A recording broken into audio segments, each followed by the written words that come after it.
In the vast, uncharted reaches of deep space, where galaxies whisper their secrets, two civilizations on the brink of change cross paths. Ambassador Lyra Thorne of the United Earth States stands on the threshold of an unprecedented encounter, her mission one of peace and diplomacy. But peace is a fragile thing, especially when faced with the unforgiving chaos of the cosmos. As the Alterian exploration vessel, Star Whisper, floats silently near the Kepler 442 system, the calm is shattered by the sudden violent arrival of pirate raiders. In an instant, the fate of two species hinges not on words, but on action. When human diplomats meet alien warriors, the universe will learn that diplomacy can only go so far before strength must speak for itself. The unexpected encounter.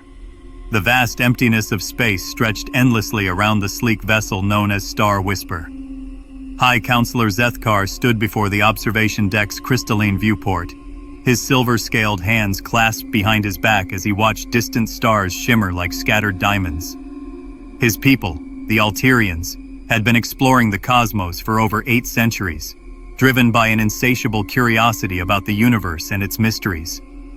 Never once in all their travels had they encountered another intelligent species, though they never stopped hoping. Zethkar's elongated features reflected the starlight, his large, dark eyes holding the wisdom of someone who had spent decades among the stars. The Alterians were a peaceful race, evolved from herbivorous creatures who had learned cooperation rather than competition. Their ships were marvels of engineering, designed for exploration and research rather than conflict. The Star Whisper itself was a testament to their philosophy, its flowing curves and bioluminescent panels creating an almost organic appearance that seemed to grow rather than be built. Navigation Officer Velthara approached from her station, her lighter blue scales catching the ambient light of the bridge.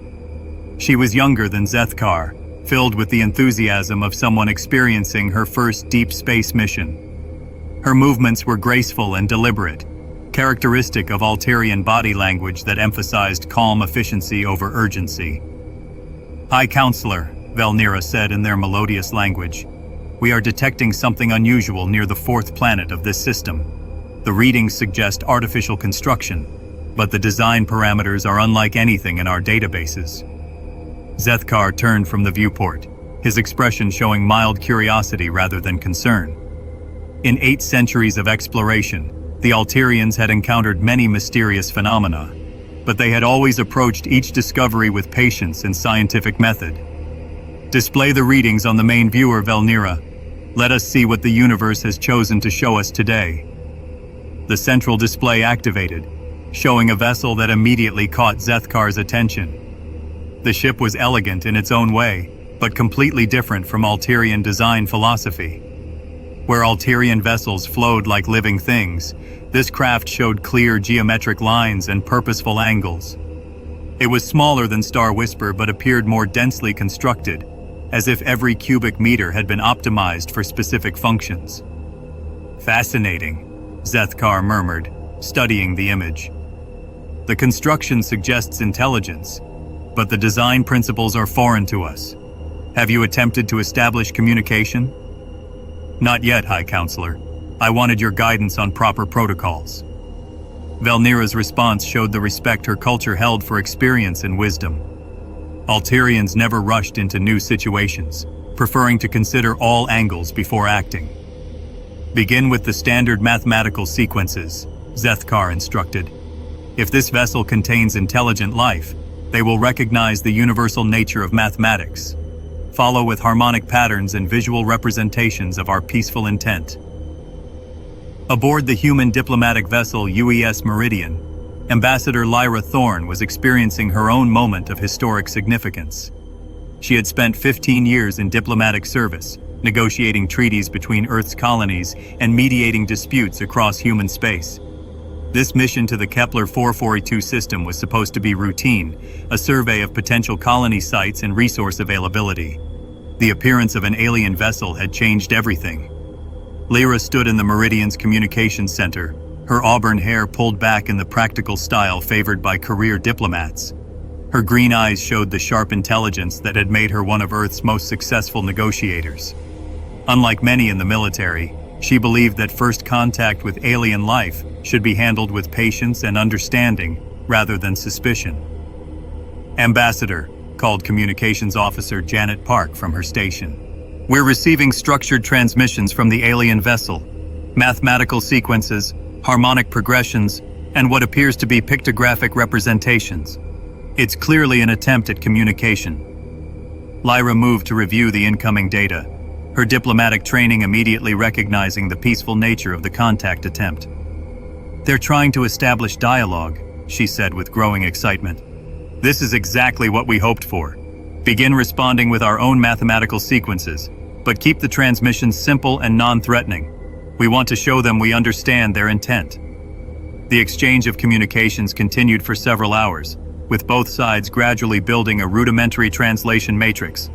The Alterians proved to be patient teachers, repeatedly sending variations of concepts until the humans could grasp their meaning. Similarly, the human diplomats showed careful restraint, never pushing too hard or demanding immediate understanding. As basic communication became possible, both sides began sharing fundamental information about themselves.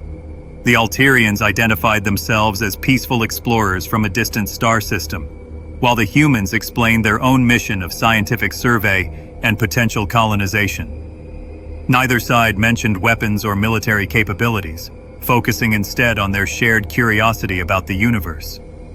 Zethkar found himself impressed by the patience shown by these new beings. Velthara, prepare our cultural exchange protocols. These humans demonstrate wisdom in their approach to first contact.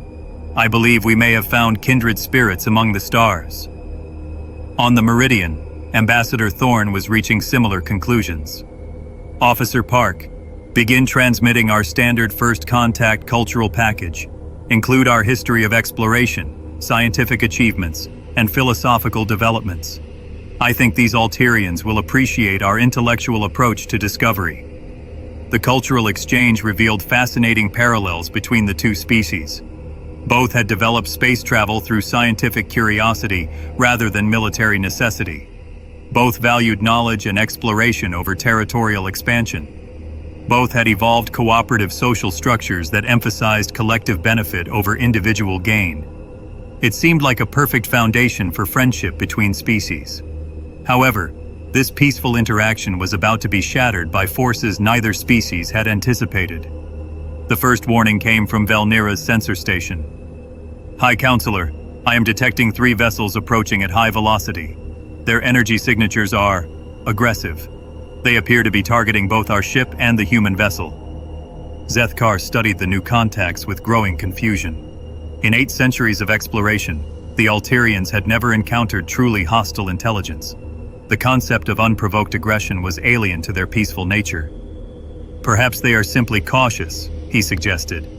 Attempt to communicate with them using the same protocols we established with the humans. Aboard the Meridian, the situation looked much more serious to experienced human eyes. Captain Sarah Mitchell, the Meridian's commanding officer, joined Ambassador Thorne in the communications center.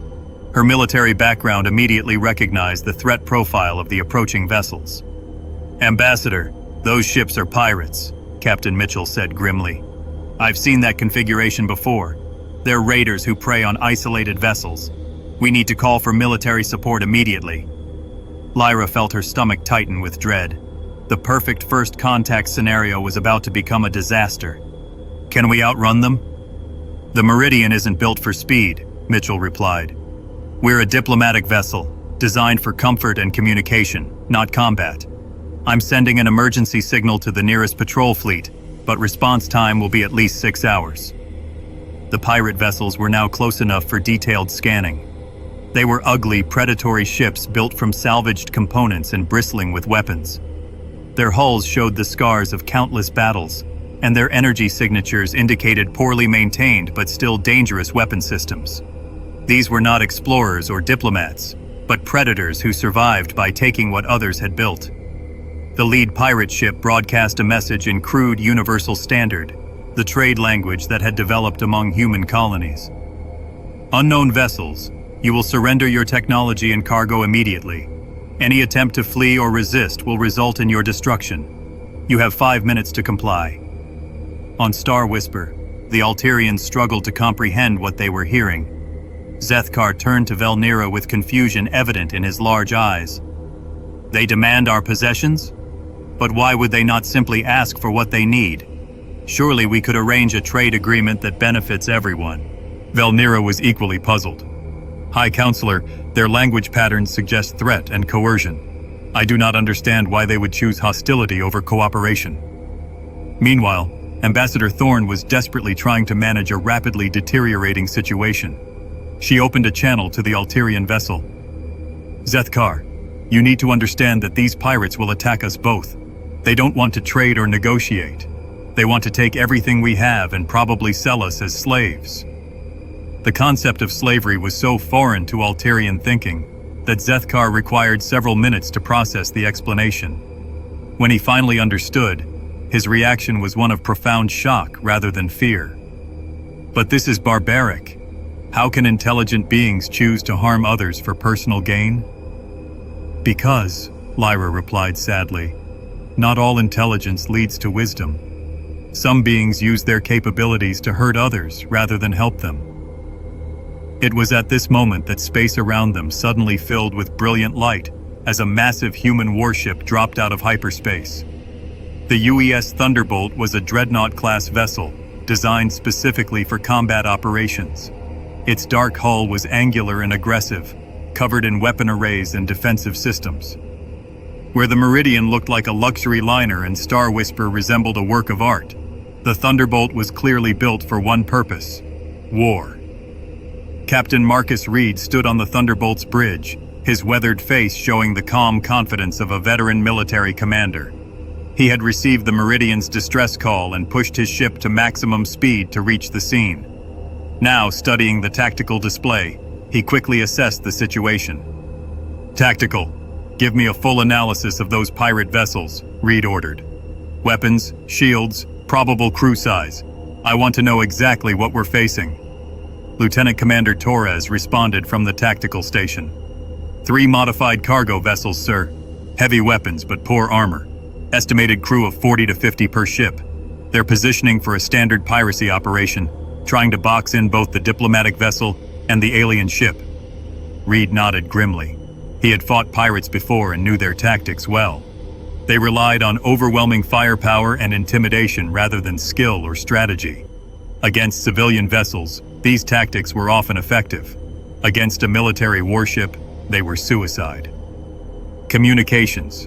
Open a channel to all vessels," Reed commanded. "Pirates, this is Captain Marcus Reed of the United Earthship Thunderbolt. You will cease all hostile actions and withdraw from this system immediately. This is your only warning." The pirate leader's response was predictably arrogant. "1 warship against 3 of ours? You're outnumbered, human. Stand down or be destroyed." Reed's smile was cold and predatory. "Wrong answer. All stations, battle alert. Prepare for combat operations."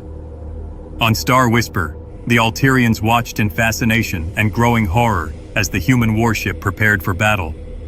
They had never seen a vessel designed purely for destruction, and the sight both amazed and terrified them. The Thunderbolt's weapon arrays were larger than some Alterian buildings, and its armor plating looked thick enough to stop a meteorite. "High Counselor," Velthara whispered, "the humans are preparing to fight. Should we attempt to mediate between them and these pirates?" Zethkar struggled with concepts his people had never needed to consider. "I do not know, Velthara. Perhaps violence is sometimes necessary to prevent greater harm? These pirates threaten both our peoples." The first exchange of fire lit up space like a deadly fireworks display. The pirates opened with a coordinated barrage, sending hundreds of energy bolts and missiles toward the Thunderbolt. It should have been overwhelming firepower, enough to cripple any normal vessel. Instead, the human warship danced through the attack like a predator among prey. Its defensive systems intercepted most of the incoming fire, while its superior engines allowed it to avoid the rest. The Thunderbolt's return fire was precise and devastating, each shot carefully aimed at critical systems rather than random destruction. The first pirate ship lost its engines within seconds, leaving it drifting helplessly. The second ship tried to flee, but found its escape route blocked by the Thunderbolt's superior positioning. The third ship attempted to use the civilian vessels as shields, but Captain Reed had anticipated this tactic and was already moving to counter it. "Target their weapon systems," Reed ordered calmly. "I want them disabled, not destroyed. Dead pirates can't tell us about their operations or release their prisoners." The battle lasted less than 10 minutes. When it was over, all 3 pirate vessels were drifting in space, their weapons destroyed, and their crews preparing to surrender. The Thunderbolt had barely sustained damage, its shields having absorbed the few shots that had connected. In the aftermath, as rescue shuttles launched to secure the pirate vessels, the Alterians found themselves confronting a new understanding of the universe. Intelligence did not always lead to peace, and sometimes peace could only be preserved through strength. High Counselor Zethkar stared at the human warship with a mixture of awe and uncertainty. These humans had just demonstrated capabilities that the Alterians had never imagined, and they had used those capabilities to protect rather than conquer. It was a revelation that would change Alterian understanding of the cosmos forever. The demonstration of power. Captain Marcus Reed stood in the Thunderbolt's main conference room, facing a holographic display showing both Ambassador Thorn from the Meridian and High Counselor Zethkar from the alien vessel. The immediate threat had passed, but Reed knew that the real work was just beginning. First contact between species was always delicate, and the violent circumstances of their meeting had complicated everything. Reed was a career military officer, 45 years old with graying temples and the bearing of someone accustomed to command. Unlike many in the military, he understood that strength without wisdom was mere brutality. He had spent years studying alien contact protocols, hoping for exactly this kind of encounter, though he had never imagined it would begin with combat. "High Counselor Zethkar," Reed began, his voice carefully modulated to convey respect rather than dominance. "I apologize that your first encounter with human military forces occurred under such circumstances. We prefer to meet new species as friends, rather than during combat operations." Zethkar's response revealed the depth of his confusion. "Captain Reed, your vessel demonstrated capabilities that we do not fully comprehend. You destroyed 3 larger ships with apparent ease, yet you chose to disable rather than eliminate them. Among my people, we have no context for such actions." Ambassador Thorn interjected from her ship. "Captain, the Alterians have been exploring space for 8 centuries without encountering hostile species. The concept of space piracy is completely foreign to them." This information stunned Reed. 8 centuries of peaceful exploration without a single violent encounter seemed impossible to someone who had spent his career fighting raiders, defending colonies, and patrolling dangerous space lanes. "High Counselor, in 800 years of space travel, you have never met anyone who wanted to hurt you?" "Never," Zethkar replied simply. "We have encountered many phenomena that were dangerous, solar flares, asteroid fields, unstable planets, but we have never met intelligence that chose to cause harm. Until today, we believed that wisdom naturally accompanied the development of interstellar travel." Reed found himself in the unusual position of having to explain human concepts of conflict to beings who had never experienced them. "High Counselor, I need to help you understand something important about the universe you are exploring.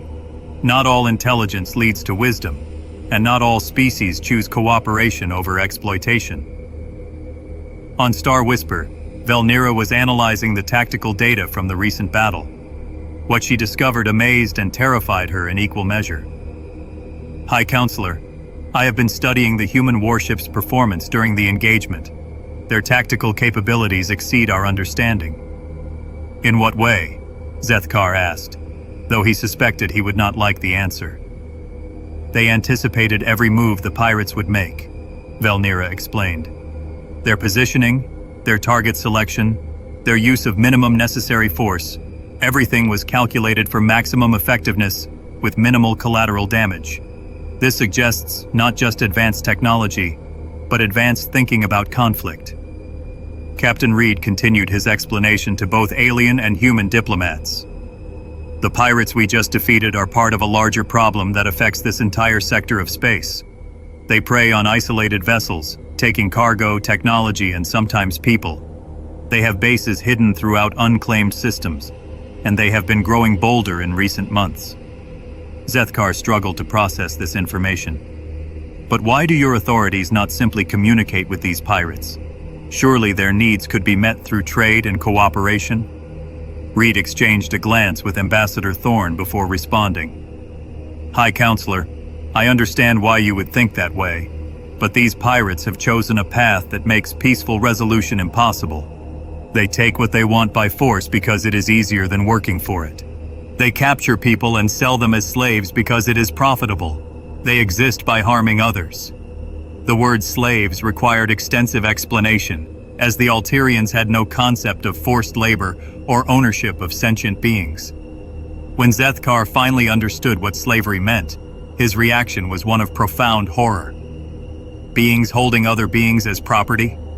Zethkar's scales shifted color, displaying emotional distress in the Alterian equivalent of visible shock. This is an abomination beyond our comprehension. How can intelligence develop in such a direction? Ambassador Thorne took over the explanation, her diplomatic training helping her find words that would not completely shatter the Alterians' worldview. High Counselor, most humans find slavery equally abhorrent, but throughout our history, some individuals have chosen personal gain over the welfare of others. This is why we developed military forces, not to conquer, but to protect those who cannot protect themselves. Reed nodded agreement. The Thunderbolt's mission is not expansion or conquest. We patrol these systems to keep trade routes safe, to rescue ships in distress, and to prevent criminals from harming innocent people. We use our strength to preserve peace, not destroy it. This concept fascinated Zethkar. The idea that violence could be used to prevent greater violence was completely new to Alterian thinking. Captain Reed, you are saying that sometimes one must fight in order to preserve peace? Exactly, Reed confirmed. We call it the use of force in the service of justice. Sometimes the only way to stop someone from hurting others is to prevent them from doing so, even if that requires fighting. Velthara had been quietly analyzing the human warship's design and capabilities.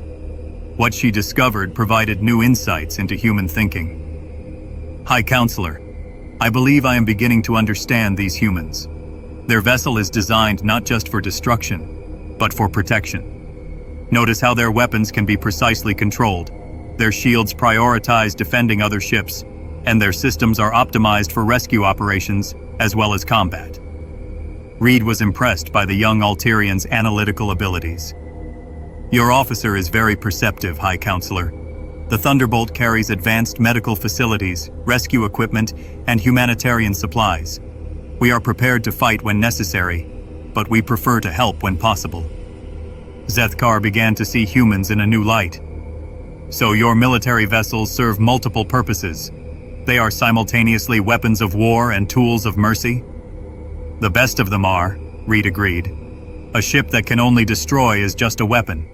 A ship that can fight when necessary, but heal when possible, is a guardian. This distinction resonated with Alterian philosophy in ways neither species had expected.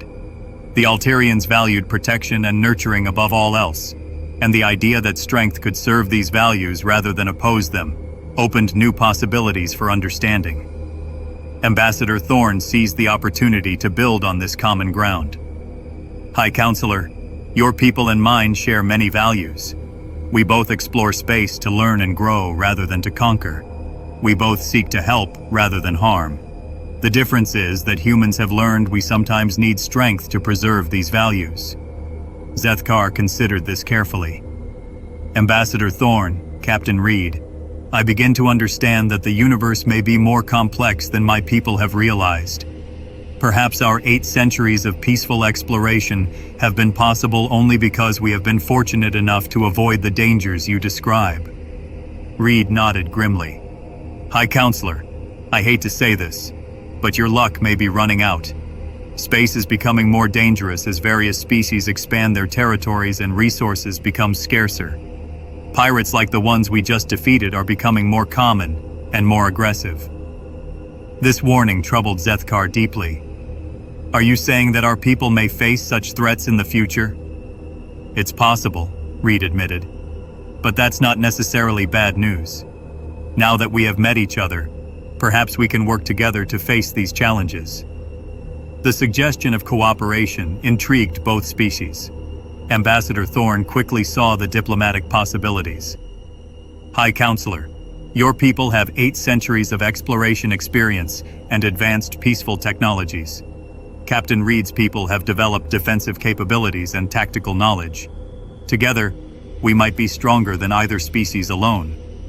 Velthara spoke up from her position on Star Whisper.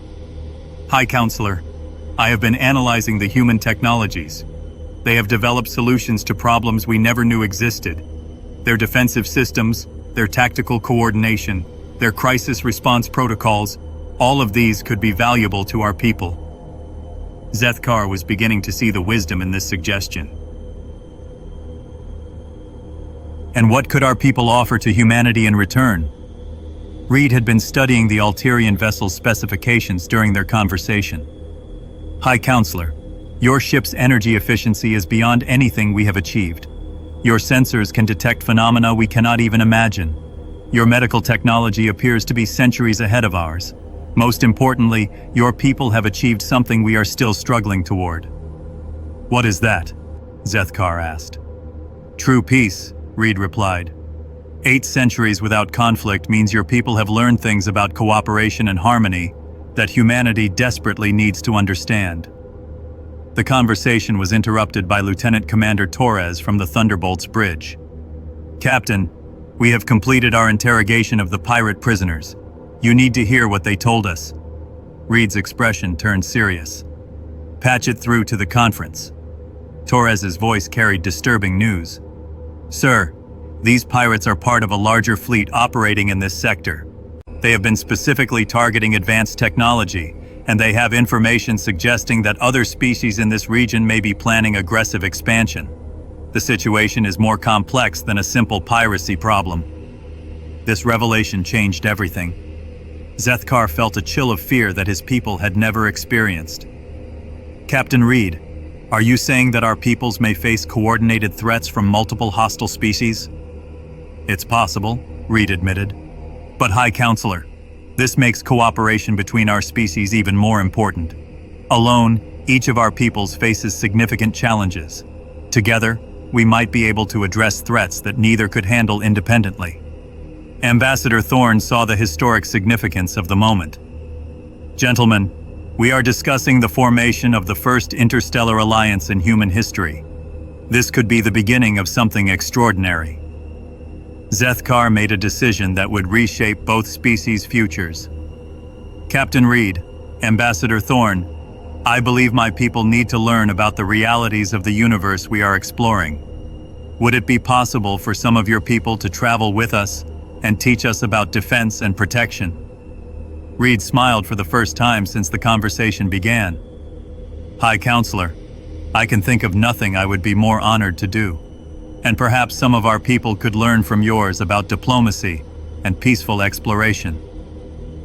The foundations of an unprecedented alliance were being laid in the aftermath of a pirate attack. Neither species could have imagined that their first meeting would lead to such possibilities, but both began to see that their differences might be their greatest strength when combined. As the 3 ships prepared to travel together toward Alterian space, representatives of both species wondered what challenges and opportunities awaited them among the stars. Building bridges between worlds. 3 days after the pirate encounter, the small fleet of human and Alterian vessels traveled together through hyperspace toward the Alterian homeworld of Serenitas. The journey had provided valuable time for cultural exchange and mutual learning, but it had also revealed the magnitude of the challenges both species would face in building a lasting alliance. Captain Reed stood in a specially modified conference room aboard the Thunderbolt, where atmospheric controls allowed for comfortable interaction between humans and Alterians. Across from him, High Counselor Zethkar represented his people's government, while Ambassador Thorne served as humanity's primary diplomatic contact. The conversations over the past 3 days had fundamentally changed how both species viewed the universe. High Counselor, Reed began, I have been reviewing the intelligence gathered from the pirate vessels. The situation in this sector of space is more serious than we initially realized. Zethkar's expression showed the concern he had learned to feel over the past few days. Please explain, Captain Reed.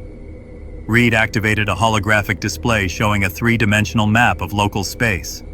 Red markers indicated known pirate bases, while yellow markers showed areas of suspected hostile activity. The display revealed a disturbing pattern of expanding aggression that threatened both human and Alterian territories. The pirates we encountered are part of a confederation called the Ravager Alliance, Reed explained. They operate from hidden bases in unclaimed systems and have been growing bolder in their attacks. More concerning, they appear to be working with several other aggressive species who share their philosophy of taking what they want by force. And what could our people offer to humanity in return? Reed had been studying the Alterian vessel's specifications during their conversation. High Counselor, your ship's energy efficiency is beyond anything we have achieved. Your sensors can detect phenomena we cannot even imagine. Your medical technology appears to be centuries ahead of ours. Most importantly, your people have achieved something we are still struggling toward. What is that? Zethkar asked. True peace, Reed replied. 8 centuries without conflict means your people have learned things about cooperation and harmony that humanity desperately needs to understand. The conversation was interrupted by Lieutenant Commander Torres from the Thunderbolt's bridge. Captain, we have completed our interrogation of the pirate prisoners. You need to hear what they told us. Reed's expression turned serious. Patch it through to the conference. Torres's voice carried disturbing news. Sir, these pirates are part of a larger fleet operating in this sector. They have been specifically targeting advanced technology, and they have information suggesting that other species in this region may be planning aggressive expansion. The situation is more complex than a simple piracy problem. This revelation changed everything. Zethkar felt a chill of fear that his people had never experienced. Captain Reed, are you saying that our peoples may face coordinated threats from multiple hostile species? It's possible, Reed admitted. But High Counselor, this makes cooperation between our species even more important. Alone, each of our peoples faces significant challenges. Together, we might be able to address threats that neither could handle independently. Ambassador Thorne saw the historic significance of the moment. Gentlemen, we are discussing the formation of the first interstellar alliance in human history. This could be the beginning of something extraordinary. Zethkar made a decision that would reshape both species' futures. Captain Reed, Ambassador Thorne, I believe my people need to learn about the realities of the universe we are exploring. Would it be possible for some of your people to travel with us and teach us about defense and protection? Reed smiled for the first time since the conversation began. High Counselor, I can think of nothing I would be more honored to do. And perhaps some of our people could learn from yours about diplomacy and peaceful exploration. The foundations of an unprecedented alliance were being laid in the aftermath of a pirate attack. Neither species could have imagined that their first meeting would lead to such possibilities, but both began to see that their differences might be their greatest strength when combined. As the 3 ships prepared to travel together toward Alterian space, representatives of both species wondered what challenges and opportunities awaited them among the stars. Building bridges between worlds. 3 days after the pirate encounter, the small fleet of human and Alterian vessels traveled together through hyperspace toward the Alterian homeworld of Serenitas. The journey had provided valuable time for cultural exchange and mutual learning, but it had also revealed the magnitude of the challenges both species would face in building a lasting alliance. Captain Reed stood in a specially modified conference room aboard the Thunderbolt, where atmospheric controls allowed for comfortable interaction between humans and Alterians. Across from him, High Counselor Zethkar represented his people's government, while Ambassador Thorne served as humanity's primary diplomatic contact. The conversations over the past 3 days had fundamentally changed how both species viewed the universe. High Counselor, Reed began, I have been reviewing the intelligence gathered from the pirate vessels.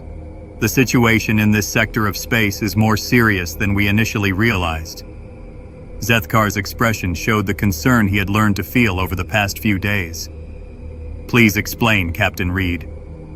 Reed activated a holographic display showing a three-dimensional map of local space. Red markers indicated known pirate bases, while yellow markers showed areas of suspected hostile activity.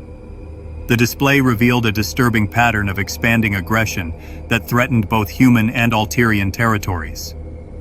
"The pirates we encountered are part of a confederation called the Ravager Alliance," Reed explained. "They operate from hidden bases in unclaimed systems and have been growing bolder in their attacks. More concerning, they appear to be working with several other aggressive species who share their philosophy of taking what they want by force." Ambassador Thorne pointed to specific areas of the map.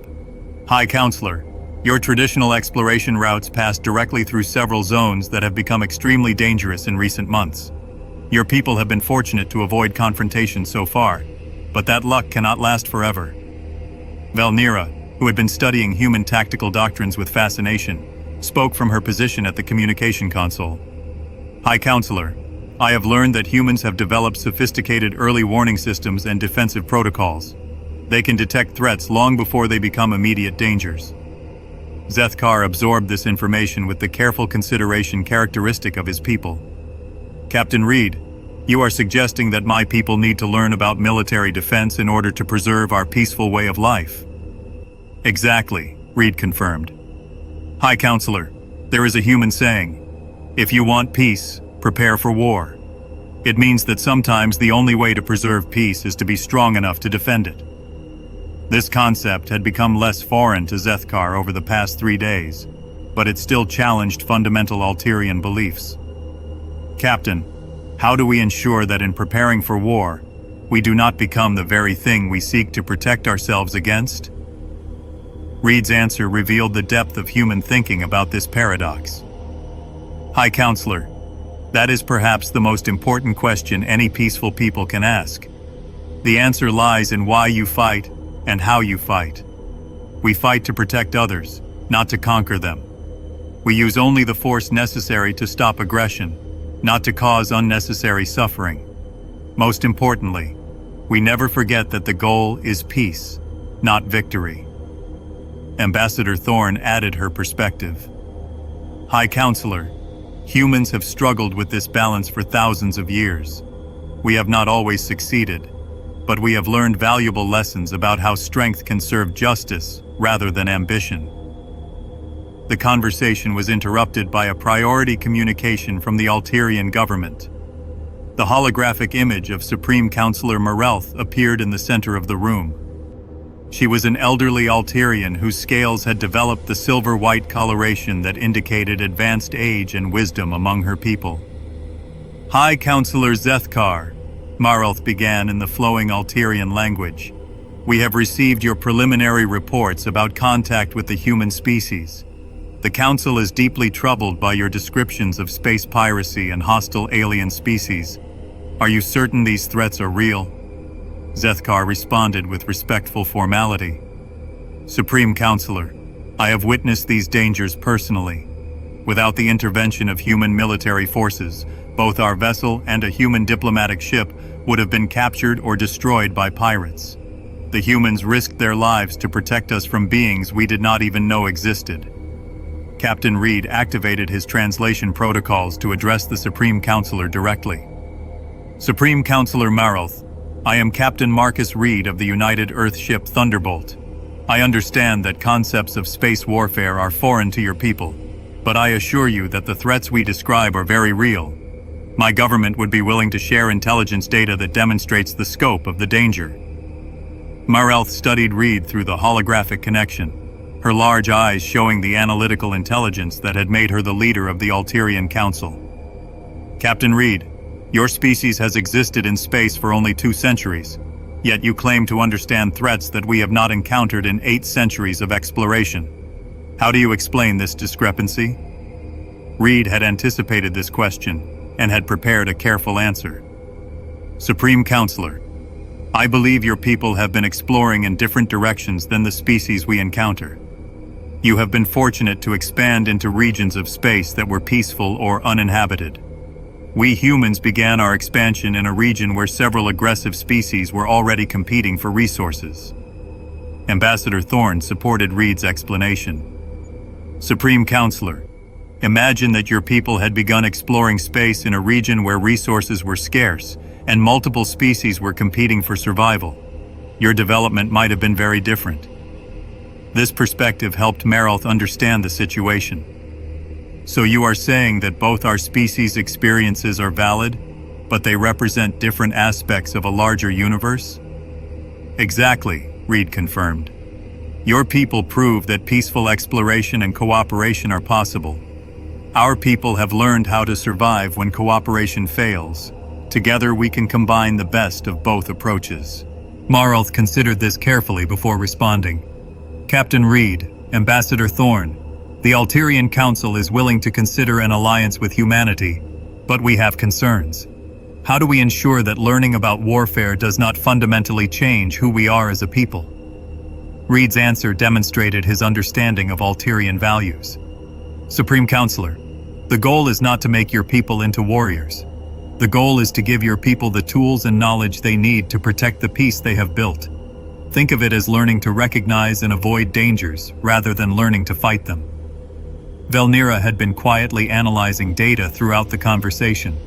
She now presented her findings to both groups. Supreme Counselor, High Counselor, I have been studying human defensive technologies and tactical doctrines. Most of their military capabilities are designed for protection rather than aggression. Their weapons can be precisely controlled to disable rather than destroy. Their sensors can detect threats at extreme range, allowing for early warning and avoidance. Zethkar expanded on Velthara's analysis. Supreme Counselor, I have observed these humans in action.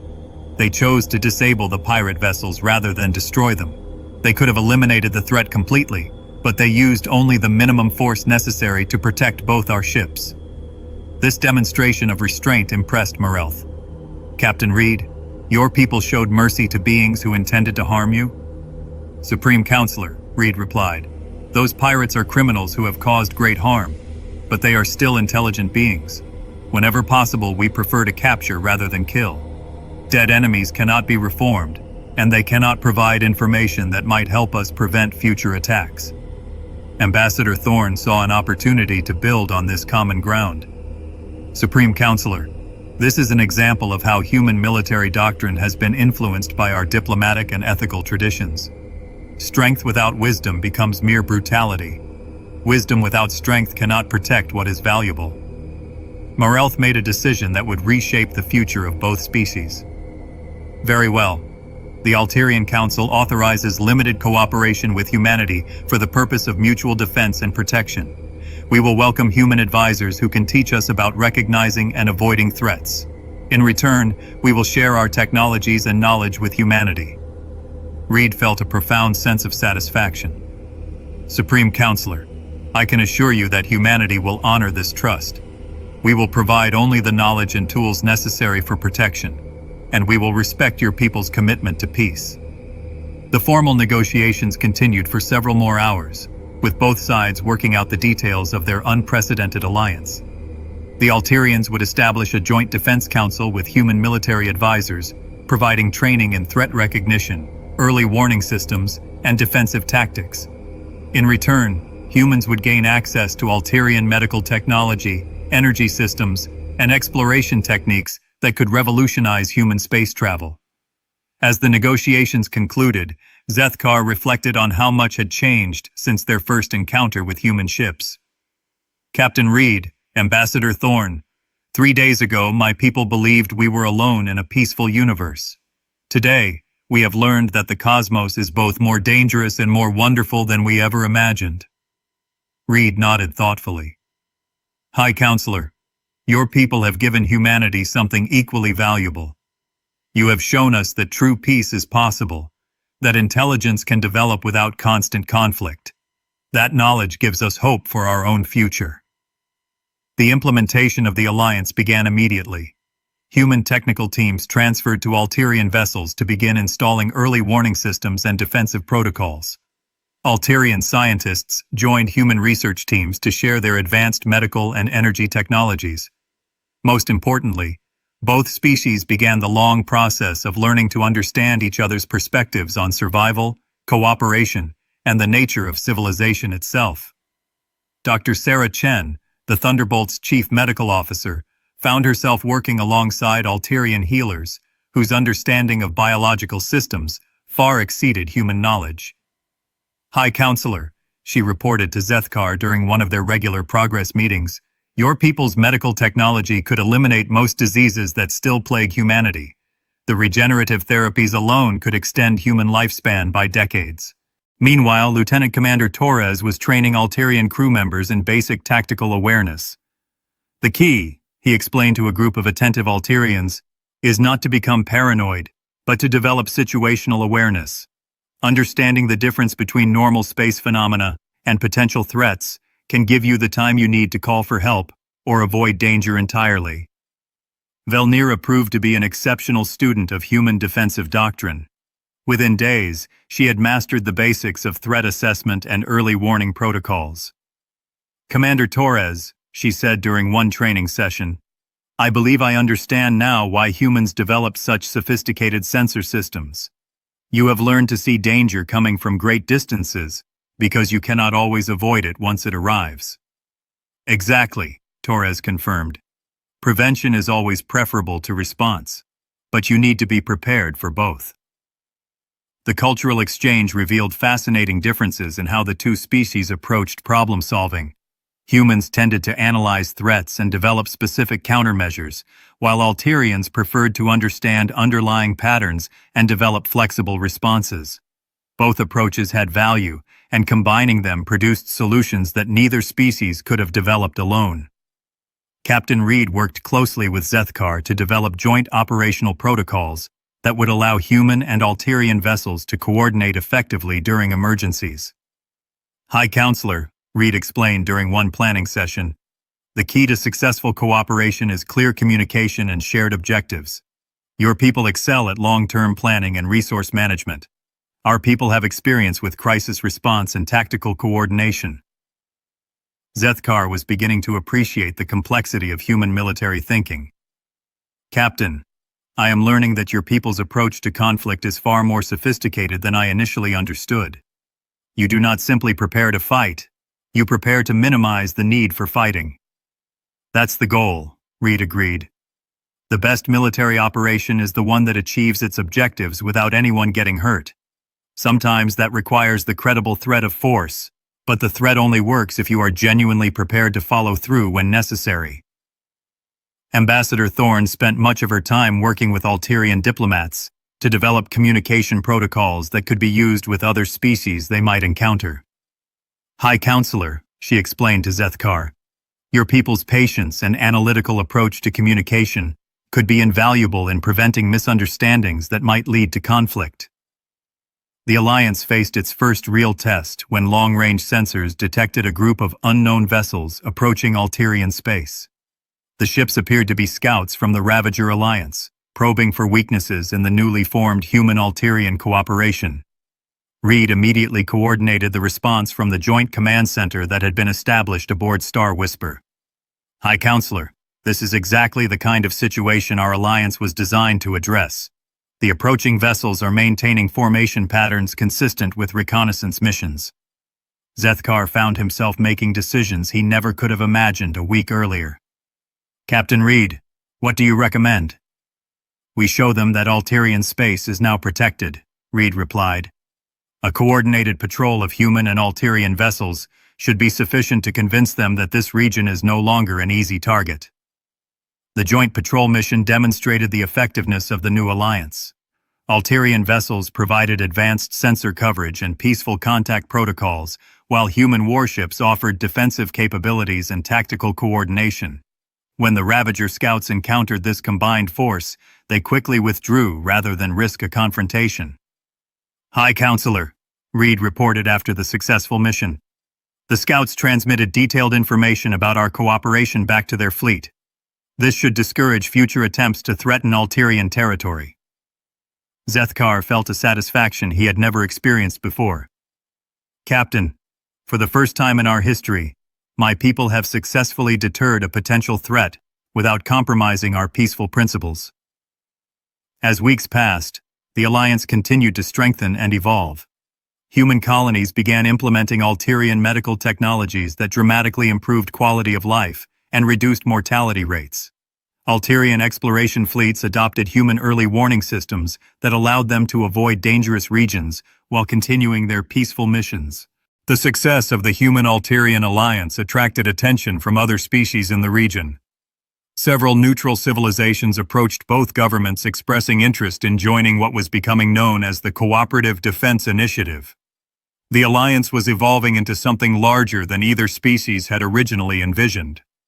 Dr. Chen presented her final medical research report to both governments via secure communication. Supreme Counselor Merylth, President Harrison, the integration of human and Alterian medical knowledge has produced breakthrough treatments for dozens of conditions that neither species could address alone. We estimate that this cooperation will improve average lifespan and quality of life for both peoples by significant margins. Lieutenant Commander Torres submitted his training assessment with equal enthusiasm. The Alterian personnel have mastered defensive protocols faster than any human recruits I have trained. Their analytical approach to threat assessment actually improves upon our standard doctrine in several key areas. Captain Reed found himself reflecting on how much both species had gained from their unlikely alliance. Ambassador Thorne, he said during one of their regular briefings, "When we first encountered the Alterians, I thought we would be teaching them about survival in a dangerous universe. It turns out they have taught us just as much about creating the kind of universe worth surviving in." Ambassador Thorne smiled at the observation. "Captain, I think that is the foundation of any successful alliance. Both sides must have something valuable to offer, and both sides must be willing to learn from each other." High Counselor Zethkar, now serving as the Alterian representative to the Joint Command Council, had developed a perspective that would have been impossible before first contact with humanity. "My people spent 8 centuries believing that peace was simply the absence of conflict," he reflected during a council meeting. "We have learned that true peace requires the wisdom to recognize threats, the strength to deter them, and the restraint to use that strength justly." Captain Reed nodded in agreement. "And my people spent centuries believing that strength was its own justification. We have learned that strength without purpose becomes oppression, and purpose without wisdom becomes fanaticism." The alliance had evolved beyond simple mutual defense into something approaching true partnership between civilizations. Joint research teams were developing technologies that neither species could have created alone. Combined exploration fleets were mapping new regions of space with unprecedented efficiency and safety. Most importantly, both species were discovering that their greatest strength lay not in their individual capabilities, but in their willingness to learn from each other. Supreme Counselor Merylth addressed both species during the first anniversary celebration of the Alliance. "1 year ago, we were two peoples pursuing separate paths among the stars. Today, we are partners in creating a future where peace and strength serve each other rather than oppose each other." President Harrison of Earth responded from the human capital. "Supreme Counselor, this alliance has proven that different approaches to civilization can complement rather than compete with each other. The Cooperative Defense Initiative represents hope for a future where all intelligent species can explore the universe together rather than fight over it." As the celebration concluded, Captain Reed stood once again on the observation deck of the Thunderbolt, now accompanied by High Counselor Zethkar and Ambassador Thorne. The view had not changed, but their understanding of what lay among those distant stars had been transformed completely. "Captain," Zethkar said quietly, "when we first met, I believed that intelligence naturally led to peace. You believed that strength was necessary for survival. We have both learned that the truth is more complex than either perspective alone could reveal." Reed nodded, watching the stars that no longer seemed cold or empty. "High Counselor, we have learned that the universe is exactly as dangerous and exactly as wonderful as the beings who inhabit it choose to make it. Our alliance proves that the choice for cooperation and mutual protection is always available, even to species as different as ours. Ambassador Thorne added her own reflection. Gentlemen, I believe we have witnessed the birth of something unprecedented in galactic history. Not just an alliance between species, but a new model for how intelligence can develop and spread among the stars. The Human-Ulterian alliance had begun with a chance encounter and a pirate attack. It had grown into a partnership that was reshaping both civilizations and offering hope for a future where the vast cosmos could become a place of cooperation rather than conflict. As more species joined the Cooperative Defense Initiative, the alliance stood as proof that strength and wisdom, when combined with mutual respect and shared purpose, could create possibilities that no single civilization could achieve alone. The stars themselves seemed brighter as three friends from two different worlds looked toward a future they would build together among the endless possibilities of space.